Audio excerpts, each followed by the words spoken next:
یہ اس وقت کی بات ہے جب دنیا میں کوئی انسان نہیں تھا، ہر طرف خاموشی تھی، بس فرشتے اللہ کی تسبیح بیان کرتے تھے۔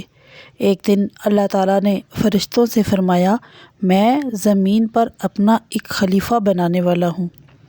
فرشتے یہ سن کر حیران ہوئے اور عرض کیا، اے اللہ، کیا تو ایسی مخلوق بنائے گا جو زمین پر فساد کرے گی اور خون بہائے گی، جبکہ ہم تیری پاکی بیان کرتے ہیں؟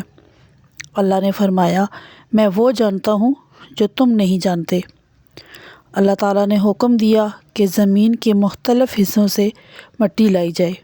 کوئی مٹی سرخ تھی، کوئی سفید، کوئی کالی اور کوئی نرم تو کوئی سخت۔ اس لیے آج انسانوں کے رنگ اور مزاج مختلف ہوتے ہیں۔ اللہ تعالیٰ نے اس مٹی کو گوندھ کر ایک پتلا بنایا۔ روایت ہے کہ وہ پتلا کافی عرصے تک ایسے ہی رہا، پھر اللہ نے اس میں اپنی طرف سے روح پھونکی۔ جیسے ہی روح پھونکی، حضرت آدم کے سر میں پہنچی، انہیں چھینک آئی۔ انہوں نے کہا، الحمدللہ۔ اللہ نے جواب دیا، یرحمکم اللہ، اللہ تم پر رحم فرمائے۔ یہ انسان کا پہلا کلمہ تھا۔ جب آدم علیہ السلام مکمل تیار ہو گئے تو اللہ نے تمام فرشتوں اور وہاں موجود جنات کو حکم دیا، آدم کو سجدہ کرو۔ سب فرشتوں نے سجدہ کیا مگر ابلیس اکڑ گیا۔ اس نے کہا، میں اس سے بہتر ہوں، تو نے مجھے آگ سے بنایا اور اسے مٹی سے۔ اس تکبر کی وجہ سے اللہ نے ابلیس کو جنت سے نکال دیا اور وہ قیامت تک کے لیے مردود ہو گیا۔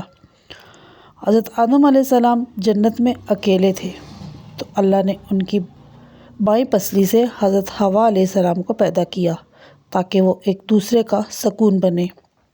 اللہ نے انہیں حکم دیا، تم دونوں جنت میں جہاں چاہو رہو، جو چاہو کھاؤ، مگر اس ایک مخصوص درخت کے قریب مت جانا ورنہ تم زیادتی کرنے والوں میں سے ہو جاؤ گے۔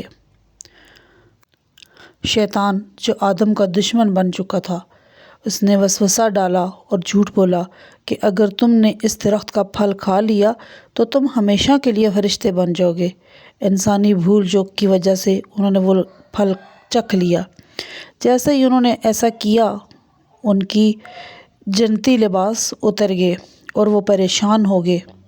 حضرت آدم اور بی بی حوا نے رو رو کر اللہ سے معافی مانگی کہ اے میرے رب، ہم نے اپنی جانوں پر ظلم کیا، اگر تو نے ہمیں معاف نہ کیا تو ہم تباہ ہو جائیں گے۔